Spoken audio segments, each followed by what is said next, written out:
Nací en un mundo de rituales y oscuridad que ningún niño debería conocer. Mi padre no era un hombre cualquiera, era un sumo sacerdote satánico. Así fue como escapé de ese mal y encontré la verdadera libertad. ¿Sabes qué significa realmente escapar de la oscuridad? Yo pensé que lo sabía.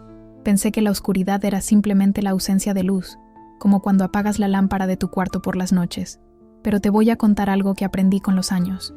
Hay una oscuridad que va mucho más profunda, una que se mete hasta los huesos y te hace olvidar que alguna vez existió la luz. Mi nombre es Nancy y esta es mi historia. Una historia que por mucho tiempo pensé que nunca podría contar, porque me daba vergüenza, me daba miedo, me dolía tanto que prefería guardarla en lo más profundo de mi corazón. Pero Dios, en su infinita misericordia, me mostró que mi dolor podía convertirse en esperanza para otros. Nací en California, en una época donde todo parecía normal por fuera. Mi papá trabajaba en la industria aeroespacial. Mi mamá trabajaba para un médico. Si nos vieras caminar por la calle, pensarías que éramos una familia común y corriente. La casa estaba limpia, íbamos a actividades del barrio. Mis padres saludaban a los vecinos con una sonrisa. Pero hay algo que he aprendido en esta vida. Las apariencias engañan. Y en mi casa, la realidad era completamente diferente a lo que veían los demás. Cuando cierro los ojos y pienso en mi niñez, no veo columpios ni muñecas. No veo cumpleaños felices ni abrazos de buenas noches. Lo que veo es un mundo donde la persona que se suponía que debía protegerme se convirtió en mi peor pesadilla. Mi padre, el hombre que debería haberme cuidado y amado, era un sacerdote satánico de alto rango. Sé que suena como algo de película, pero te juro que no lo es. Era real, tan real como el aire que respiro ahora mientras te cuento esto. Desde muy pequeña, mi padre me hacía cosas terribles. Me llevaba a rituales satánicos donde sucedían cosas que una niña jamás debería ver. Me lastimaba de maneras que ni siquiera quiero recordar. Y lo peor de todo es que me usaba como lo que ellos llamaban una criadora de bebés. ¿Sabes lo que eso significa? Significa que desde que mi cuerpo fue capaz de tener un bebé, me embarazaban para que ellos tuvieran niños que sacrificar al diablo en sus rituales. Imagínate eso por un momento. Imagínate ser una niña y cargar en tu vientre una vida que sabes que no podrás proteger. Los bebés nacían en casa, con parteras que eran parte de este mundo oscuro. Nunca se registraban sus nacimientos. Para el mundo exterior, esos pequeños ángeles nunca existieron. Y cuando yo faltaba a la escuela por semanas o meses, mis padres simplemente llamaban y decían que estaba enferma. Nadie preguntaba más, nadie investigaba. Era como si tuvieran una protección invisible que les permitía hacer lo que querían. Durante mi adolescencia, el abuso se volvió aún más brutal, más secreto. Yo vivía en un infierno, pero tenía que sonreír cuando salíamos de casa. Tenía que actuar como si todo estuviera bien, como si fuera una niña normal con una familia normal. Había días en que me levantaba y me miraba al espejo, y no reconocía a la niña que me devolvía la mirada. Estaba rota por dentro, completamente destruida. Sentía como si hubiera un agujero negro en mi pecho que se tragaba toda la alegría, toda la esperanza, toda la luz. Pero ¿sabes qué es lo increíble de Dios? Que Él puede encontrarte aún en el lugar más oscuro. Él puede llegar hasta donde nadie más puede llegar. Cuando tenía 8 años, una vecina mayor se acercó a mí. Era una de esas señoras que siempre tienen una sonrisa amable y que te miran con ojos llenos de cariño. Un día me invitó a su iglesia porque iban a hacer un evento especial para niños, con juegos y actividades como unas olimpiadas.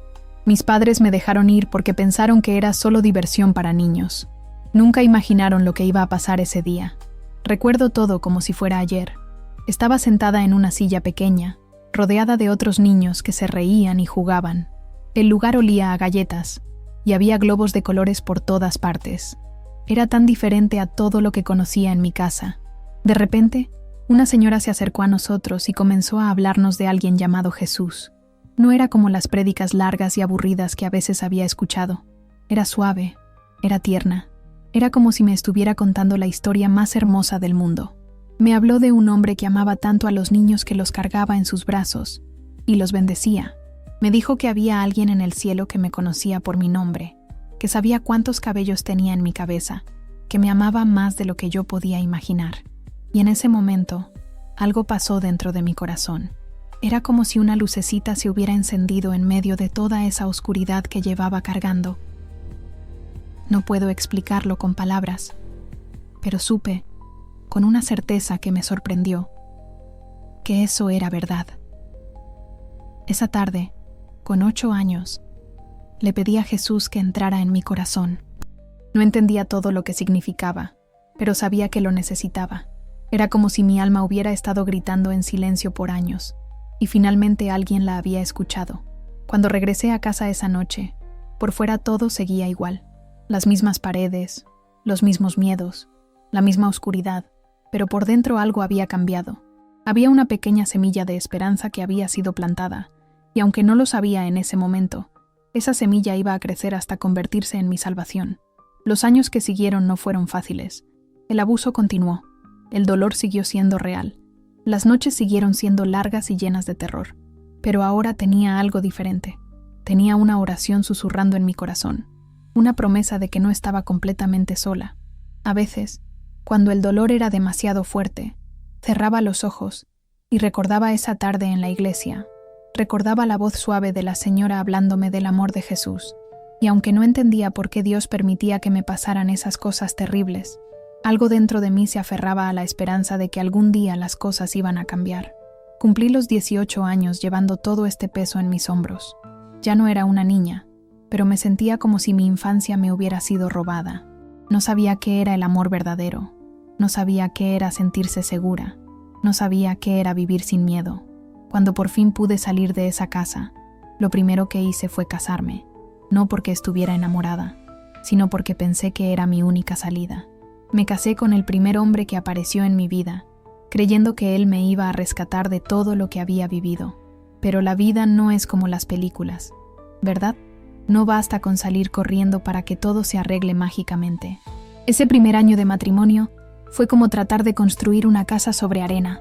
No importa cuánto te esfuerces, no importa cuánto quieras que funcione, si los cimientos están podridos, todo se viene abajo. Mi esposo era un buen hombre, pero yo estaba tan rota por dentro que no sabía cómo ser esposa. No sabía cómo amar de manera sana, no sabía cómo confiar.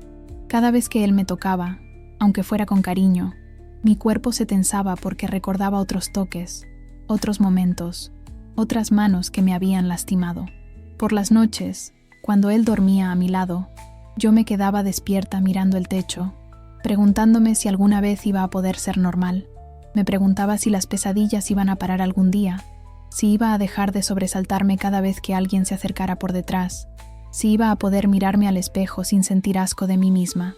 Trataba de explicarle a mi esposo lo que sentía, pero las palabras se me atoraban en la garganta. ¿Cómo le dices a alguien que amas que tu padre te usaba para cosas horribles? ¿Cómo le explicas que tu infancia fue una pesadilla que aún vives cada día? Él trataba de entender, pero yo veía en sus ojos que no podía comprender la profundidad de mi dolor. Los problemas en nuestro matrimonio comenzaron a crecer como maleza. Pequeñas discusiones se convertían en peleas grandes. Momentos que deberían haber sido tiernos se volvían tensos. Yo me cerraba cada vez más, y él se alejaba cada vez más. Era como si estuviéramos en lados opuestos de un río y no supiéramos cómo construir un puente. Un día, después de una pelea particularmente fea, me miré en el espejo del baño y me di cuenta de algo que me aterrorizó. Me estaba convirtiendo en alguien que no reconocía. Tenía la misma mirada vacía que había visto en mi madre todos esos años. La misma resignación, la misma tristeza profunda, la misma sensación de estar perdida. Esa noche le dije a mi esposo que necesitaba tiempo para pensar. Él empacó sus cosas y se fue a casa de su hermano. Yo me quedé sola en esa casa que se suponía que iba a ser nuestro hogar, pero que se sentía más como una cárcel. Al año de habernos casado, decidimos divorciarnos. No fue una decisión fácil, pero los dos sabíamos que ya no podíamos seguir lastimándonos. Él se merecía a alguien que pudiera amarlo completamente, sin todas las heridas que yo cargaba, y yo necesitaba tiempo para sanar, aunque en ese momento no sabía ni por dónde empezar. Después del divorcio, me mudé a un apartamento pequeño en otra parte de la ciudad. Era la primera vez en mi vida que vivía completamente sola, y la soledad era abrumadora. Por las noches, el silencio era tan fuerte que me dolían los oídos. Extrañaba tener a alguien cerca, pero al mismo tiempo tenía miedo de dejar que alguien se acercara demasiado. Fue en esa época que comencé a tomar decisiones que ahora sé que eran intentos desesperados de sentir algo, de llenar ese vacío enorme que tenía en el pecho. Empecé a salir a bares, a conocer hombres, a tener relaciones que no significaban nada. Era como si estuviera buscando amor en todos los lugares equivocados, pero no sabía dónde más buscar. Cada mañana me despertaba sintiéndome más vacía que la anterior. Me duchaba tratando de lavarme la sensación de suciedad que llevaba por dentro, pero no había jabón en el mundo que pudiera limpiar lo que yo sentía en el alma. Me vestía, me maquillaba, sonreía cuando tenía que sonreír, pero por dentro era como un fantasma caminando por la vida. Durante el día trabajaba en una oficina, contestando teléfonos y archivando papeles. Era un trabajo sencillo que no requería mucha concentración, lo cual era bueno porque mi mente siempre estaba en otro lugar. Mis compañeros de trabajo me veían como alguien callada pero amable. Nunca imaginaron las tormentas que había en mi interior. Los fines de semana eran los peores.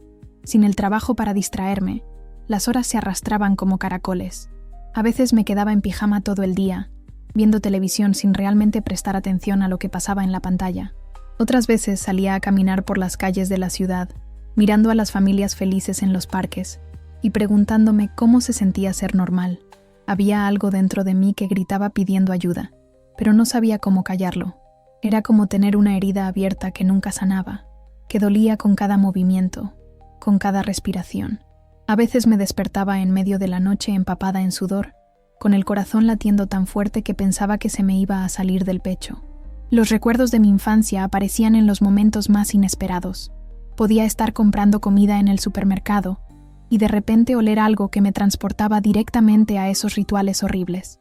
Podía estar esperando el autobús y escuchar una voz que me recordaba a mi padre, y mis piernas comenzaban a temblar sin control. Durante esos meses después del divorcio, tuve varias relaciones con hombres que conocía en bares o en fiestas. Ninguna duró mucho tiempo porque yo no sabía cómo conectar realmente con otra persona. Usaba mi cuerpo como una forma de conseguir un poco de atención, un poco de cariño, aunque fuera temporal y superficial. Era un ciclo horrible. Me sentía sola, buscaba compañía en brazos de extraños. Me sentía más sucia y vacía después, y entonces me sentía aún más sola que antes. Era como estar atrapada en un laberinto donde cada camino que tomaba me llevaba de vuelta al mismo lugar de dolor. Una noche, después de una cita particularmente vacía con un hombre cuyo nombre ni siquiera recuerdo, llegué a mi apartamento y me senté en el suelo de la cocina a llorar. Lloré como no había llorado en años, con esos sollozos profundos que salen desde el estómago y te dejan sin aliento. Lloré por la niña que había sido, por la mujer que no sabía cómo ser, por todos los días que se sentían como una eternidad. Fue entonces cuando comencé a darme cuenta de que algo tenía que cambiar.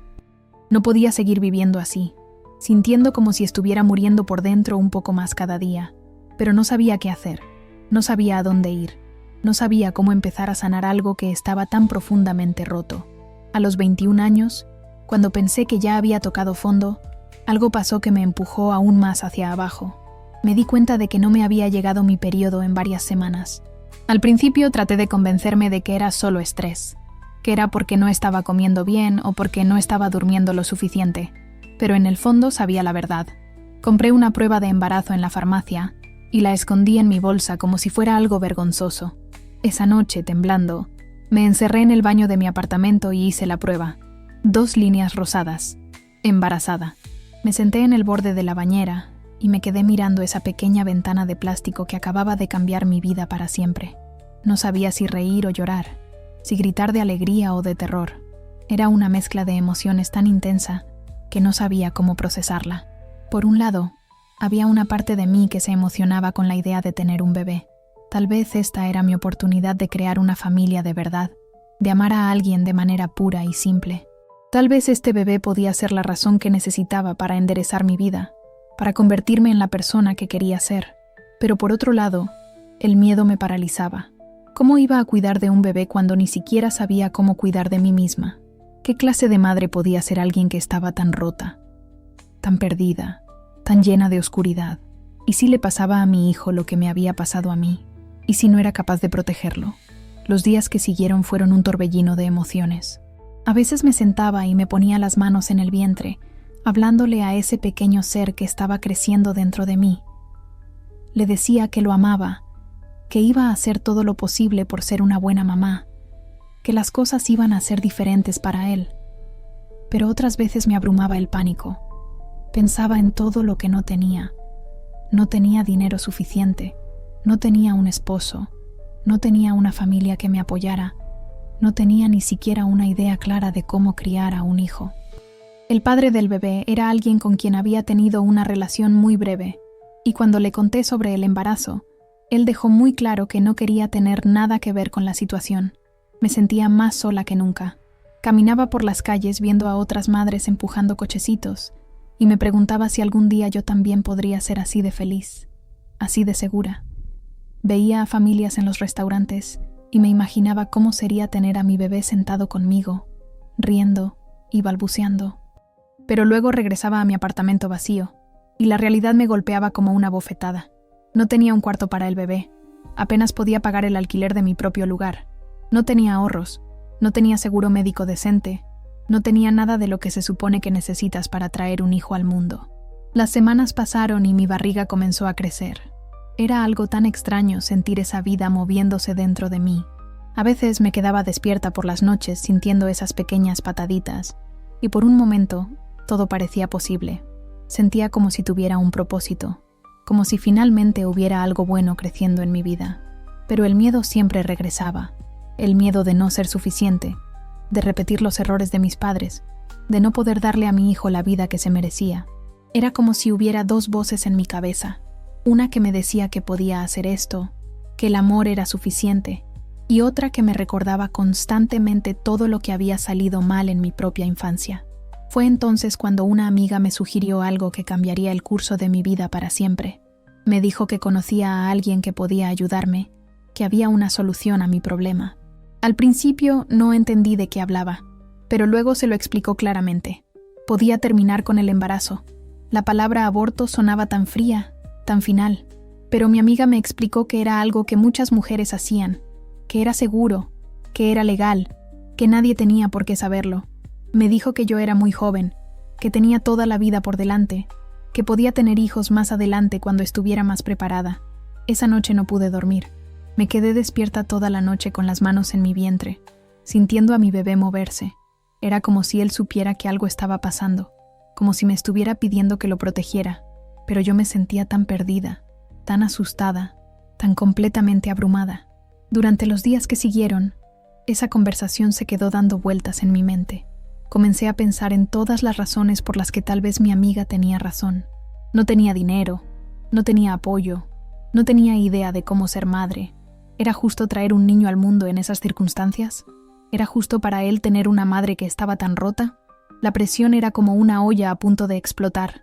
Cada día que pasaba me sentía más asfixiada por las circunstancias. Me levantaba por las mañanas con náuseas que no sabía si eran del embarazo o de la ansiedad que me carcomía por dentro. Me miraba en el espejo y veía a una mujer que no reconocía, con ojeras profundas y una tristeza que parecía haberse instalado permanentemente en mi rostro. Mi trabajo se estaba volviendo difícil de mantener. Las náuseas matutinas me tenían vomitando varias veces al día, y mis compañeros comenzaron a hacer preguntas que yo no sabía cómo responder. No tenía a nadie con quien hablar sobre lo que estaba pasando. Mi ex esposo había rehecho su vida. Mis padres, bueno, ellos nunca habían sido una opción para buscar ayuda o consejo. Una tarde, después de otra conversación con mi amiga sobre las opciones que tenía, tomé una decisión que me pesaría en el alma por años. Llamé al número que ella me había dado y programé una cita. Mi voz temblaba tanto cuando hablé con la recepcionista que tuve que repetir mi nombre 3 veces. Los días previos a esa cita fueron los más largos de mi vida. Era como si el tiempo se hubiera ralentizado y cada segundo doliera. Me encontraba hablándole a mi bebé, pidiéndole perdón por algo que aún no había hecho, pero que sabía que iba a hacer. Le explicaba que no sabía cómo ser madre, que tenía miedo de lastimarlo como me habían lastimado a mí. La noche anterior no dormí ni un segundo. Me quedé despierta sintiendo cada movimiento, cada pequeña patadita, grabando en mi memoria esa sensación de tener vida dentro de mí. Era hermoso y aterrador al mismo tiempo. Sabía que después de mañana, esa sensación se habría ido para siempre. La mañana de la cita amaneció gris y lluviosa, como si hasta el cielo estuviera triste por lo que iba a pasar. Me vestí con manos temblorosas y tomé el autobús hasta la clínica. Durante todo el viaje, tuve ganas de bajarme y correr de regreso a casa, pero algo me mantenía pegada a ese asiento, algo que no sabía si era valentía o cobardía. La sala de espera estaba llena de mujeres que, como yo, cargaban una mezcla de tristeza y determinación en sus rostros. Algunas estaban acompañadas, otras estaban solas. Todas parecíamos estar luchando la misma batalla interna. Todas parecíamos estar cuestionando si estábamos tomando la decisión correcta. Cuando llamaron mi nombre, mis piernas apenas me sostuvieron para caminar hasta el consultorio. La enfermera fue amable. Me explicó el procedimiento con voz suave. Me preguntó si estaba segura de mi decisión. Yo asentí con la cabeza porque no confiaba en mi voz, pero por dentro estaba gritando: no voy a entrar en detalles sobre lo que pasó ese día, porque hay dolores que no necesitan ser revividos palabra por palabra. Solo te voy a decir que cuando salí de esa clínica, ya no era la misma persona que había entrado. Algo fundamental había cambiado en mí, algo que no sabía si podría repararse algún día. El viaje de regreso a casa fue un borrón de lágrimas y dolor físico. Me dolía el cuerpo, pero más me dolía el alma. Era un dolor diferente a todo lo que había experimentado antes. Un dolor que parecía venir desde un lugar muy profundo y que me hacía sentir como si hubiera perdido una parte de mí misma. Los días que siguieron fueron los más oscuros de mi vida hasta ese momento. Me quedé en cama varios días, no por el dolor físico, sino porque no tenía fuerzas para enfrentar el mundo. Cada vez que cerraba los ojos, sentía fantasmas de movimientos en mi vientre que ya no estaba. Era como si mi cuerpo no entendiera lo que había pasado y siguiera esperando a ese bebé que nunca iba a llegar. La culpa llegó como una avalancha y me aplastó completamente. No era solo tristeza o arrepentimiento, era algo mucho más profundo y destructivo. Era una voz constante en mi cabeza que me decía que había hecho algo imperdonable, que era una persona horrible, que no merecía ser feliz nunca más. Durante las noches, cuando todo estaba en silencio, esa voz se volvía más fuerte. Me recordaba constantemente lo que había hecho. Me mostraba imágenes de lo que podría haber sido. Me torturaba con pensamientos de cómo se vería mi bebé, cómo se sentiría tenerlo en mis brazos, qué clase de personalidad habría tenido. Los recuerdos de mi infancia traumática regresaron con una fuerza renovada. Era como si lo que había pasado hubiera abierto una compuerta que había estado cerrada. Y ahora, todos esos horrores del pasado salían corriendo al mismo tiempo. Las pesadillas se volvieron más intensas, los ataques de pánico más frecuentes, la sensación de estar perdida más abrumadora. Comencé a tener episodios donde me desconectaba completamente de la realidad. Podía estar en el trabajo o en la tienda, y de repente me encontraba en otro lugar mental, reviviendo algún trauma de mi infancia, o el dolor reciente de la pérdida. Era aterrador no tener control sobre mi propia mente. Una noche, aproximadamente un mes después, estaba sentada en el suelo de mi sala, rodeada de pañuelos usados y con los ojos tan hinchados de llorar que apenas podía ver. Había estado llorando durante horas, y mi garganta estaba tan cerrada que ni siquiera podía tragar agua. En medio de ese dolor tan profundo, algo comenzó a emerger desde lo más profundo de mi memoria. Era como un susurro lejano, como el eco de una canción que había escuchado hace mucho tiempo. Comencé a recordar esa tarde cuando tenía 8 años, cuando esa señora en la iglesia me había hablado del amor de Jesús. Recordé esa sensación de paz que había sentido, esa pequeña luz que se había encendido en mi corazón, y me pregunté si todavía estaba ahí, si después de todo lo que había pasado, después de todas las decisiones terribles que había tomado, todavía quedaba algo de esa esperanza. Esa noche, por primera vez en años, intenté orar. No sabía muy bien cómo hacerlo. Las palabras se me enredaban y se mezclaban con los sollozos, pero algo dentro de mí necesitaba intentarlo. Le dije a Dios que estaba perdida, que había hecho cosas horribles, que no sabía cómo vivir con el peso de lo que había hecho.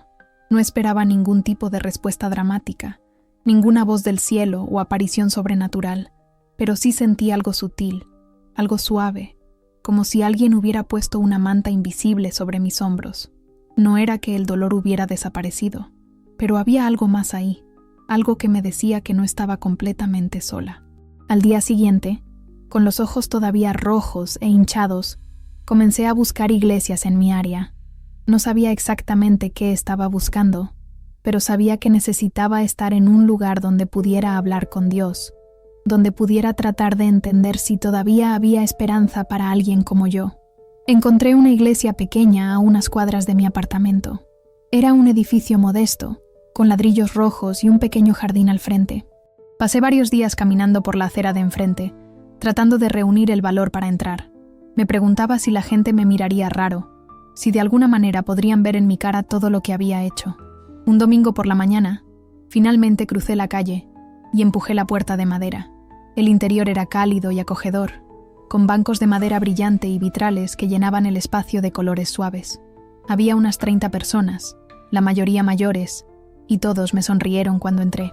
Me senté en la última fila, lo más cerca posible de la puerta por si necesitaba salir corriendo. Cuando empezó el servicio, las lágrimas comenzaron a rodar por mis mejillas sin que pudiera controlarlas. No era solo tristeza, era como si algo dentro de mí se estuviera derritiendo, como si años de dolor endurecido se estuvieran ablandando. El pastor era un hombre mayor con una voz gentil que hablaba sobre el perdón y la gracia de Dios. Cada palabra parecía dirigida directamente a mi corazón. Habló sobre cómo Dios puede sanar aún los corazones más rotos, cómo su amor es más grande que nuestros errores más grandes, cómo nunca es demasiado tarde para empezar de nuevo. Cuando terminó el servicio, una señora mayor se acercó a mí. Tenía cabello blanco como la nieve y ojos que brillaban con una bondad genuina. No me hizo preguntas. No trató de sonsacarme información sobre por qué estaba llorando. Simplemente me puso una mano en el hombro y me dijo que se alegraba de que hubiera venido, que esperaba verme de nuevo. Esa interacción simple, esa muestra de amor sin condiciones, quebró algo en mí. Era la primera vez en mucho tiempo que alguien me mostraba bondad sin esperar nada a cambio.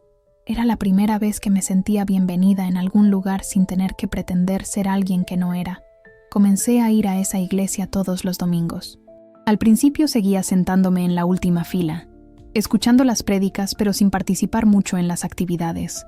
Poco a poco, comencé a unirme a un grupo de estudio bíblico para mujeres que se reunía los miércoles por la noche. Esas mujeres se convirtieron en la primera comunidad real que había tenido en mi vida adulta. No sabían todos los detalles de mi pasado, pero podían ver que estaba herida, que estaba buscando sanidad. Me recibieron con los brazos abiertos y me mostraron lo que significaba ser parte de una familia espiritual. Comencé a leer la Biblia por primera vez en serio. Al principio me costaba mucho concentrarme. Las palabras se difuminaban a través de las lágrimas que constantemente llenaban mis ojos. Pero había algo en esas páginas que me hablaba directamente. Algo que me daba esperanza de que tal vez, solo tal vez, mi historia no había terminado todavía. Uno de los versículos que más me impactó fue uno que hablaba sobre cómo Dios puede usar todas las cosas para bien, aún las más dolorosas. No entendía completamente cómo eso era posible, pero me aferraba a esa promesa como si fuera un salvavidas en medio de un océano tormentoso. El proceso de sanidad no fue rápido ni fácil. Había días en que me despertaba sintiéndome esperanzada y otros en que el peso de la culpa me aplastaba tanto que apenas podía salir de la cama. Pero poco a poco, domingo tras domingo, estudio bíblico tras estudio bíblico, algo dentro de mí comenzó a cambiar. Comencé a entender que el amor de Dios no dependía de lo que yo había hecho o dejado de hacer. Era un amor incondicional, un amor que me conocía en mis momentos más oscuros y que seguía ahí, esperando pacientemente a que yo le permitiera entrar y comenzar a sanar las heridas más profundas de mi corazón. Pero aún había obstáculos enormes en mi camino hacia la sanidad. Aunque mi corazón quería acercarse a Dios, mi mente seguía llena de miedos, ansiedades y traumas que no sabía cómo procesar. Era como si hubiera una pared invisible entre Dios y yo, algo que me impedía experimentar completamente su amor y su paz. A veces oraba y sentía como si mis palabras rebotaran en el techo y regresaran a mí sin llegar a ningún lado. Otras veces leía la Biblia y las palabras se sentían vacías, como si fueran solo tinta en papel, sin ningún poder real para cambiar mi situación. Era frustrante querer acercarme a Dios, pero sentir que algo me lo impedía. Mi autoestima seguía siendo prácticamente inexistente. No importaba cuántas veces escuchara en la iglesia que Dios me amaba. No importaba cuántas veces leyera versículos sobre mi valor como hija de Dios.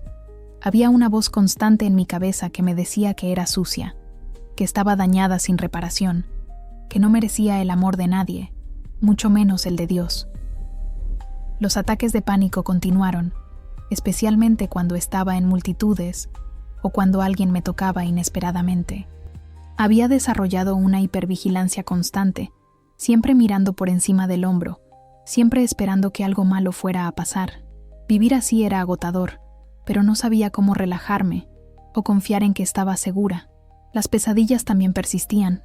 Muchas noches me despertaba empapada en sudor, gritando de cosas que había visto en sueños que me transportaban de vuelta a mi infancia o que mezclaban mis traumas pasados con nuevos terrores.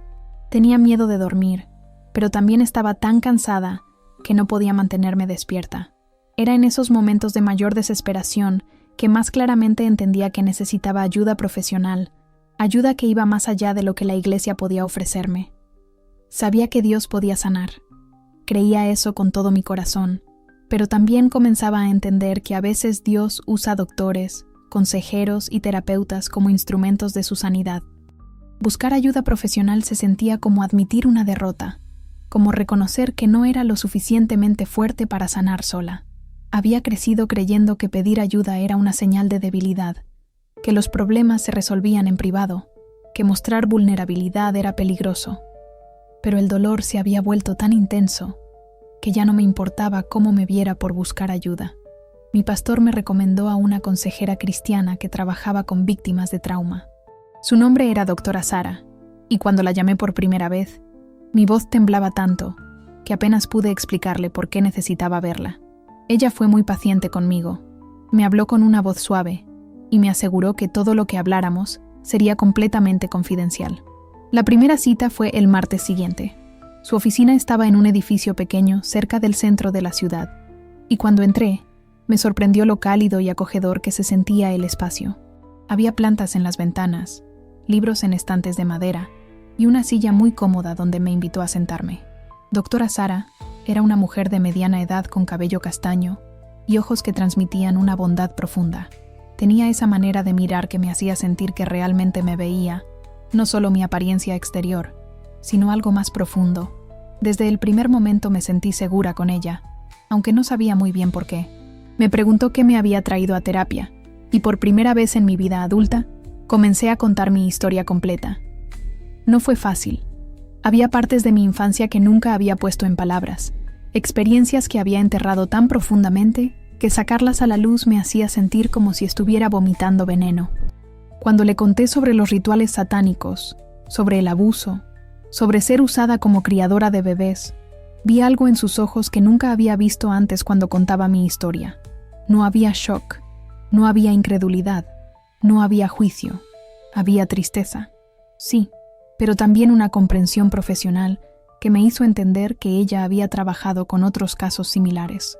Le conté sobre mi matrimonio fallido, sobre el embarazo, sobre la decisión que había tomado y cómo me estaba destrozando por dentro.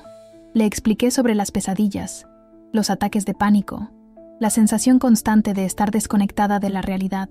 Por primera vez, alguien estaba escuchando toda mi historia sin interrumpir, sin juzgar, sin tratar de minimizar mi dolor. Después de esa primera sesión, que duró casi 2 horas, me sentí completamente agotada, pero también aliviada de una manera que no había experimentado antes. Era como si hubiera estado cargando una mochila llena de piedras durante años, y finalmente hubiera encontrado un lugar seguro donde dejarla por un momento. Doctora Sara me explicó que lo que había experimentado era trauma complejo, que mi mente había desarrollado mecanismos de supervivencia para lidiar con experiencias que ningún niño debería vivir. Me aseguró que mis reacciones eran completamente normales dadas las circunstancias y que había esperanza real para la sanidad. Durante las siguientes semanas, comenzamos a trabajar juntas en entender cómo el trauma había afectado mi desarrollo. Me explicó sobre cómo el cerebro procesa experiencias traumáticas, especialmente cuando ocurren durante la infancia. Fue revelador entender que muchas de mis reacciones y comportamientos no eran fallas de carácter, sino respuestas adaptativas a situaciones extremas. Una de las cosas más difíciles de enfrentar era la realidad de cómo mi mente se había fragmentado para sobrevivir. Doctora Sara comenzó a notar que a veces hablaba de manera muy diferente, que mi postura cambiaba, que parecía como si diferentes aspectos de mi personalidad emergieran en diferentes momentos. Al principio no entendía de qué hablaba. Para mí, Esos cambios se sentían normales. Eran simplemente la manera en que había funcionado durante toda mi vida. Pero ella comenzó a documentar estos patrones, a preguntarme sobre periodos de tiempo que no podía recordar, sobre encontrarme en lugares sin saber cómo había llegado ahí. Después de varios meses de terapia intensiva, doctora Sara me dio un diagnóstico que cambió mi comprensión de mí misma por completo: trastorno de identidad disociativo. Me explicó que mi mente, para protegerme del trauma extremo que había experimentado, se había dividido en diferentes personalidades o estados del yo. Cada una de estas partes de mí había desarrollado su propia manera de lidiar con diferentes aspectos del trauma. Había una parte que se encargaba de sobrevivir a los rituales, otra que trataba de ser la niña normal en la escuela, otra que cargaba con toda la rabia que yo no me permitía sentir conscientemente. Esta revelación fue abrumadora y al mismo tiempo liberadora. Por un lado, me aterrorizaba pensar que no era una persona completa, que estaba fragmentada de manera tan fundamental. Pero por otro lado, finalmente tenía una explicación para muchas de las cosas que había experimentado toda mi vida: los vacíos en mi memoria, la sensación de estar desconectada de mí misma, los cambios dramáticos en mi estado de ánimo y comportamiento. Doctora Sara me aseguró que este diagnóstico no significaba que estaba loca o que no había esperanza para mí. Me explicó que la disociación había sido una estrategia brillante de supervivencia que mi mente había desarrollado para protegerme, y que ahora podíamos trabajar juntas para integrar esas partes fragmentadas en una persona más completa y funcional. El proceso de terapia se intensificó después del diagnóstico.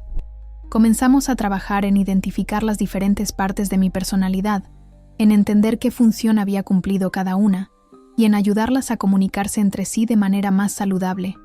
Era un trabajo exhaustivo y emocionalmente agotador. Cada sesión se sentía como excavar en una mina emocional. Nunca sabía qué íbamos a encontrar o cómo me iba a afectar. Había días en que salía de su oficina sintiéndome más confundida que cuando había llegado. Otros días en que sentía como si hubiera hecho progresos enormes. Una de las partes más difíciles del proceso era aprender a comunicarme con las diferentes partes de mí misma. Doctora Sara me enseñó técnicas para reconocer cuando estaba cambiando entre diferentes estados, para mantener cierta continuidad de memoria entre las transiciones, y para trabajar colaborativamente con todas las partes de mi psique. También comenzamos a trabajar específicamente en procesar los recuerdos traumáticos. Esto no era simplemente recordar lo que había pasado, sino experimentar las emociones que había sido demasiado peligroso sentir en ese momento, llorar las lágrimas que no había podido derramar cuando era niña, y expresar la rabia que había tenido que suprimir para sobrevivir. Durante este proceso, los recuerdos comenzaron a emerger de maneras que no había experimentado antes. No llegaban todos a la vez, gracias a Dios, porque hubiera sido imposible procesarlos. En cambio, venían uno por uno, como si mi mente supiera exactamente cuánto podía manejar en cada momento. Doctora Sara me explicó que esto era obra del Espíritu Santo, que Dios estaba guiando el proceso de sanidad para asegurar que nunca recibiera más de lo que podía soportar. Esta perspectiva me ayudó enormemente a confiar en el proceso, aún en los momentos en que se sentía abrumador. Uno de los recuerdos más difíciles de procesar fue el de mi primer embarazo como resultado del abuso cuando era adolescente.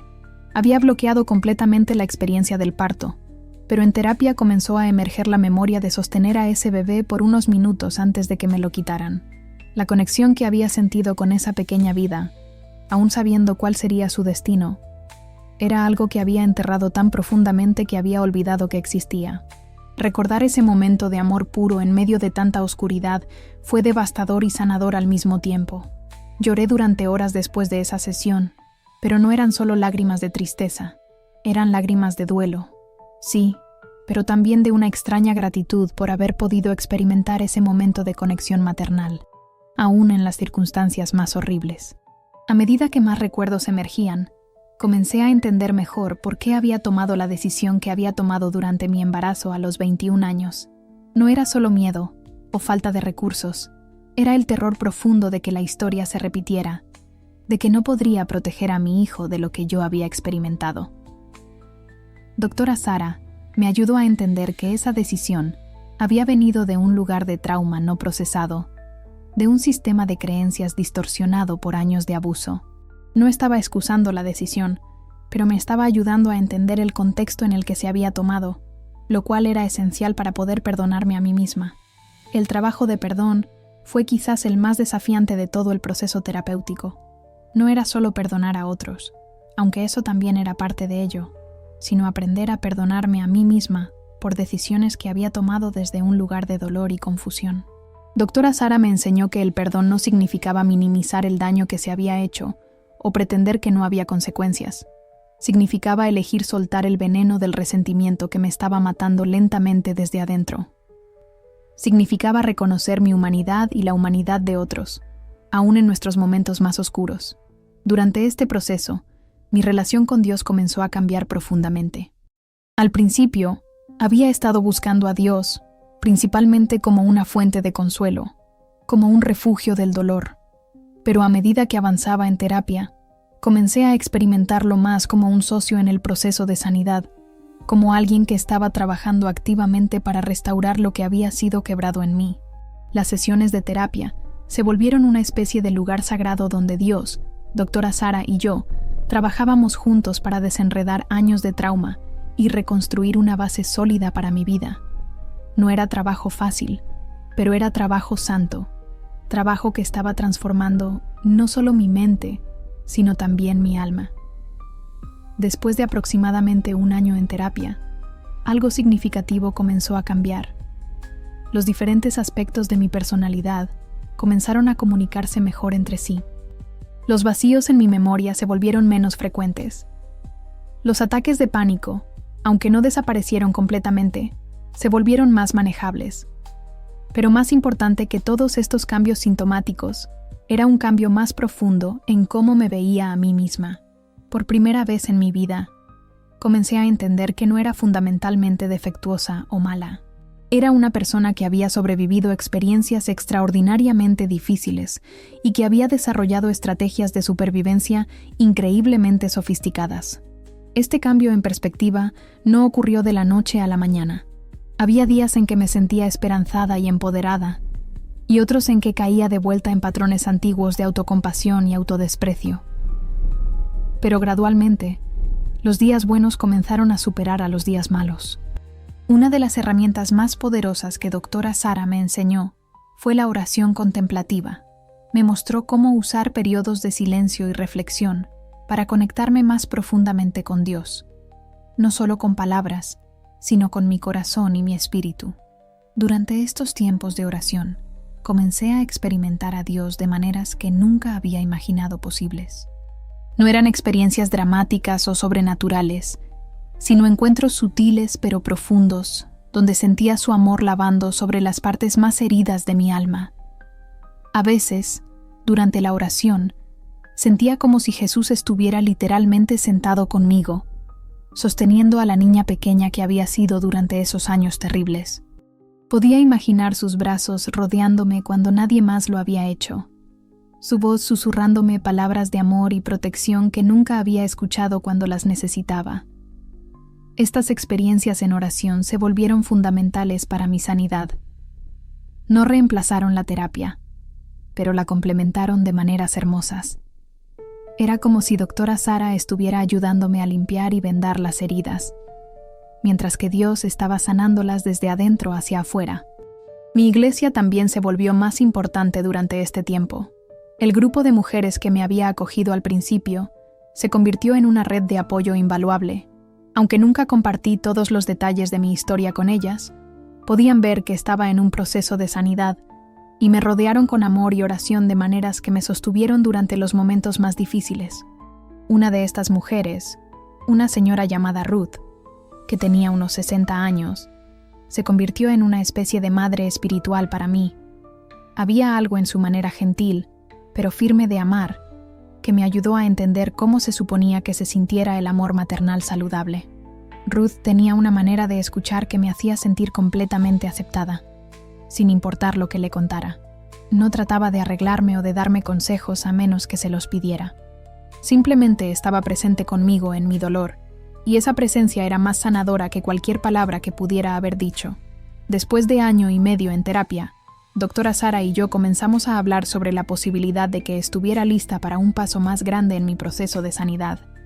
Había estado evitando participar en la comunión en la iglesia porque me traía recuerdos muy vívidos de los rituales satánicos, donde había sido forzada a beber sangre humana. La idea de beber el vino que representaba la sangre de Cristo me llenaba de ansiedad y náuseas. Había explicado esto a mi pastor, y él había sido muy comprensivo, asegurándome que podía participar en la comunión de cualquier manera que me sintiera cómoda, o que podía simplemente observar hasta que estuviera lista.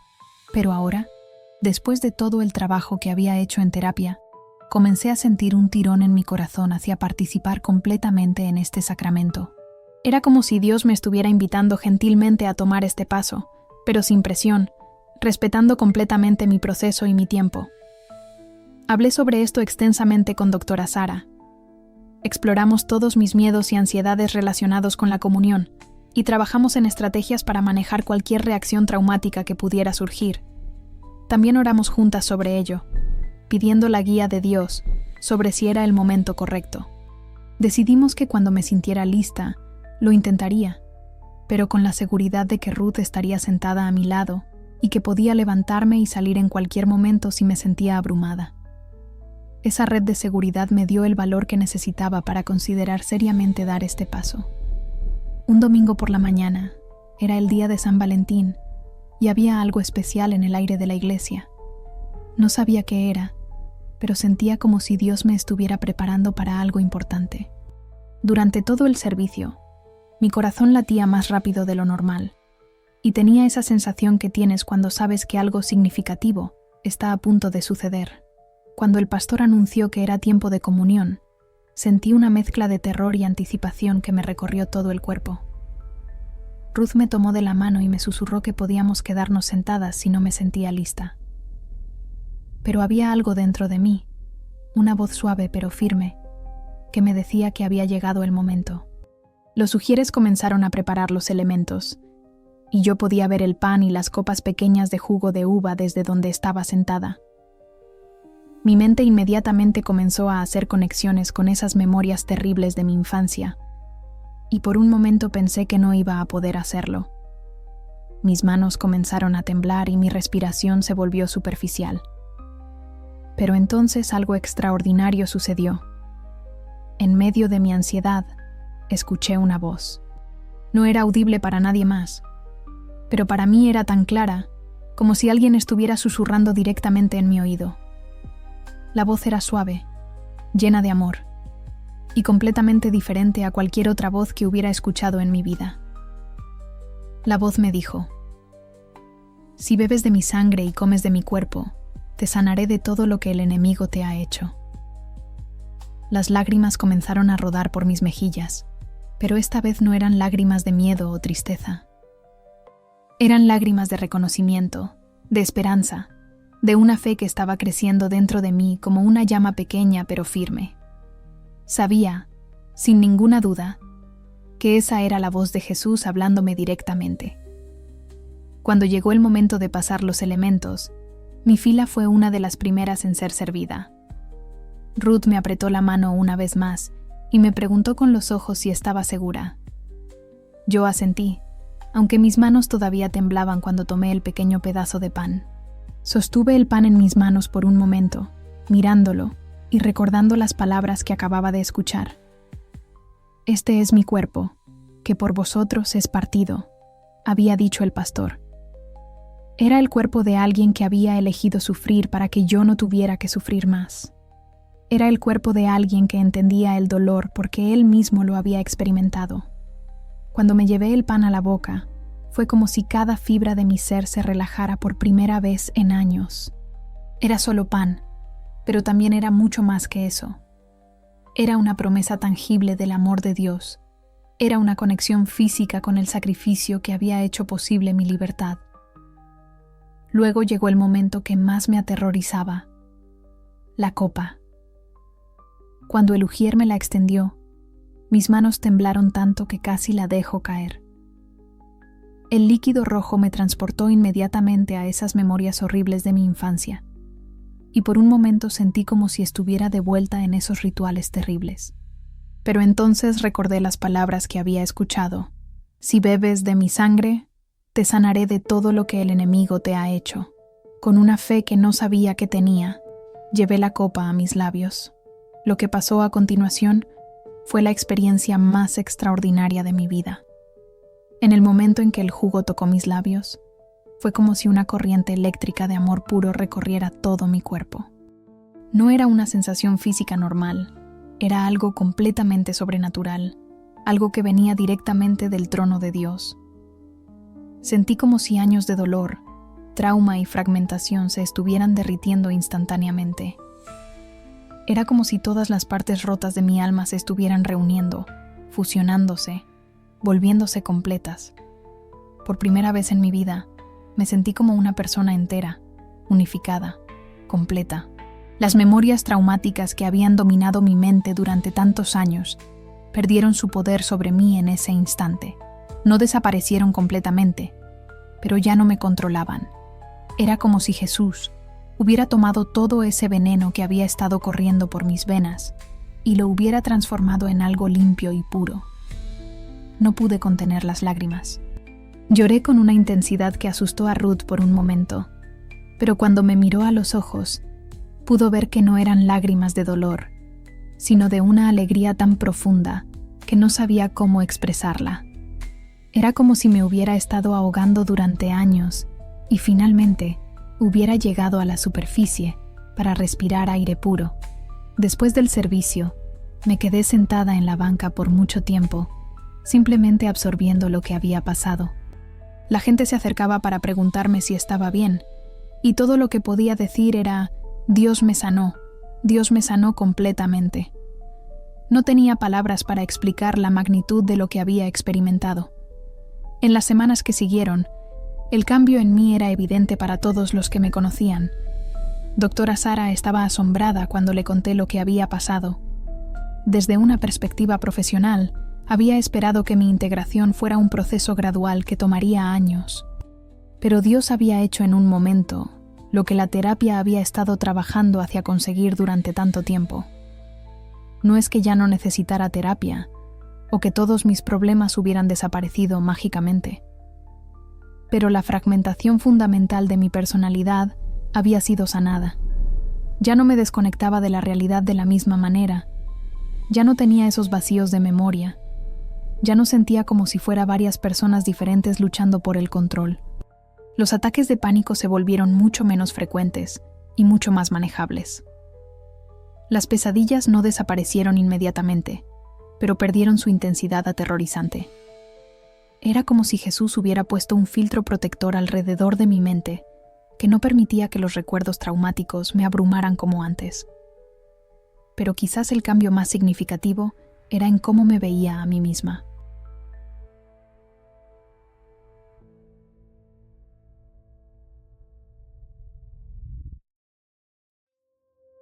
Por primera vez en mi vida, cuando me miraba en el espejo, veía a una hija amada de Dios en lugar de a una víctima sin esperanza. Veía a alguien que había sido redimida, restaurada, hecha nueva. Veía el potencial para un futuro que no estaba definido por mi pasado. Doctora Sara y yo continuamos trabajando juntas por varios meses más, pero ahora nuestro enfoque había cambiado. En lugar de estar constantemente excavando en traumas pasados, estábamos construyendo habilidades para el futuro. Estábamos trabajando en establecer límites saludables, en desarrollar relaciones sanas, en descubrir cuál era mi propósito en la vida. Durante este tiempo, Dios también comenzó a trabajar en mi corazón respecto a mi familia, especialmente mi padre. Durante años, había llevado una rabia tan intensa hacia él que a veces sentía como si me fuera a consumir. Pero ahora, con mi sanidad, comencé a sentir algo que nunca pensé que sería posible: compasión. No era que estuviera excusando lo que había hecho o minimizando el daño que había causado, pero comencé a entender que él también había sido víctima de algo, que la oscuridad que había dominado su vida también había sido una forma de esclavitud. Comencé a orar por él, pidiendo que Dios lo alcanzara como me había alcanzado a mí. Una tarde, aproximadamente 6 meses después de mi experiencia de sanidad durante la comunión, recibí una llamada telefónica que cambiaría todo. Era mi tía, la hermana de mi madre, llamándome para decirme que mi padre estaba en el hospital en condición crítica. Había tenido un ataque cardíaco masivo y los doctores no esperaban que sobreviviera. Mi primera reacción fue una mezcla confusa de emociones. Parte de mí sintió alivio de que finalmente fuera a terminar el reinado de terror que había ejercido sobre mi vida. Pero otra parte, una parte que me sorprendió, sintió una urgencia de verlo una última vez. Después de orar sobre ello y hablarlo con doctora Sara y con Ruth, decidí ir al hospital. No sabía qué esperar o qué iba a decir, pero sentía que Dios me estaba guiando a tomar este paso. Cuando llegué a la unidad de cuidados intensivos, mi madre estaba sentada junto a su cama. Se veía más pequeña y frágil de lo que la recordaba, como si los años de vivir con los secretos oscuros de mi padre finalmente hubieran cobrado su precio. Cuando me vio, sus ojos se llenaron de lágrimas, pero no dijo nada. Mi padre estaba conectado a múltiples máquinas, con tubos por todos lados. Su cara se veía gris y envejecida, nada como el hombre poderoso y aterrador que había dominado mi infancia. Por primera vez en mi vida, lo veía como lo que realmente era. Un ser humano frágil y mortal, que también necesitaba la gracia de Dios. Los doctores habían dicho que no podía hablar, que probablemente ni siquiera sabía que había gente en la habitación. Pero cuando me acerqué a su cama, algo extraordinario pasó. Sus ojos se abrieron y me miraron directamente. No solo me estaba viendo, me estaba reconociendo. Para mi asombro total, comenzó a tratar de sentarse en la cama. Las enfermeras corrieron hacia él, tratando de calmarlo y asegurándose de que no se lastimara, pero él persistió hasta que logró incorporarse parcialmente. Sus labios se movían como si estuviera tratando de hablar, pero no salía ningún sonido. Finalmente, con una voz ronca y quebrada que apenas era un susurro, logró decir unas palabras que nunca pensé que escucharía de él. Nancy, lo siento. Perdóname. No fueron solo las palabras. Fue la manera en que las dijo. Había algo en sus ojos que nunca había visto antes. Verdadero arrepentimiento, verdadera tristeza por lo que había hecho. No era la manipulación calculada que había conocido de él durante toda mi vida. Era la confesión de un hombre que sabía que estaba muriendo y que finalmente estaba enfrentando la realidad de sus acciones. Me quebré completamente. Años de rabia, dolor y resentimiento se derramaron de mí en forma de lágrimas. Pero no eran lágrimas de odio. Eran lágrimas de una tristeza profunda por todo lo que habíamos perdido, por toda la relación padre-hija que nunca habíamos tenido, por todo el amor que podría haber existido, pero que había sido destruido por la oscuridad. A través de mis lágrimas, logré susurrar: «Te perdono, papá». Esas palabras salieron de un lugar en mi corazón que no sabía que existía. No las dije porque me sintiera obligada o porque alguien me hubiera dicho que debía hacerlo. Las dije porque, a través del poder de Cristo, había llegado a un lugar donde realmente podía perdonar, donde podía elegir la gracia por encima de la venganza. Pero había algo más que necesitaba saber. Con una voz temblorosa, le pregunté: «Papá, ¿conoces a Jesús?». Sus ojos se iluminaron con algo que solo puedo describir como esperanza. Con gran esfuerzo, logró hablar de nuevo. El pastor vino, dije la oración. Jesús, en mi corazón. No podía creer lo que estaba escuchando. Mi padre, el hombre que había servido a las fuerzas de la oscuridad durante tanto tiempo, había invitado a Jesús a su corazón en sus últimos momentos. Era la demostración más poderosa de la gracia y misericordia de Dios que jamás había presenciado. Las lágrimas fluían por mi rostro sin control mientras le pedía: «Papá, necesito escucharte decirlo. Necesito escucharte orar». Con sus últimas fuerzas, mi padre repitió la oración del pecador conmigo. Su voz era débil, pero las palabras eran claras. «Jesús, perdóname, Soy pecador. Ven a mi corazón. Sálvame. Aproximadamente 1 minuto después de terminar esa oración, las máquinas comenzaron a hacer ruido. Su respiración se volvió más laboriosa, y luego, de manera muy pacífica, simplemente se detuvo. Mi padre había muerto, pero no había muerto en oscuridad. Había muerto como un hijo redimido de Dios. Estar presente en esos últimos momentos fue uno de los regalos más inesperados que Dios me había dado. Había esperado sentir alivio o incluso alegría por su muerte, pero en cambio sentí una profunda paz. La justicia había sido servida, no a través de venganza, sino a través de redención. El funeral fue pequeño. No mucha gente sabía cómo lamentar la muerte de alguien que había causado tanto daño, pero yo sabía que estaba lamentando no solo su muerte, sino también la muerte de todos los años que habíamos perdido. Estaba lamentando al padre que él podría haber sido si hubiera elegido la luz en lugar de la oscuridad, pero también estaba celebrando. Estaba celebrando que la gracia de Dios es más grande que nuestros pecados más grandes, que su amor puede alcanzar aún a los que han hecho las cosas más terribles. Estaba celebrando que mi padre no pasaría la eternidad separado de Dios, sino que estaría en el cielo, completamente restaurado y libre de la oscuridad que había dominado su vida terrenal. Después del funeral, me senté en mi apartamento reflexionando sobre todo lo que había pasado en los últimos años. Desde aquella tarde en la iglesia cuando tenía 8 años, hasta mi sanidad durante la comunión, hasta la reconciliación con mi padre en su lecho de muerte.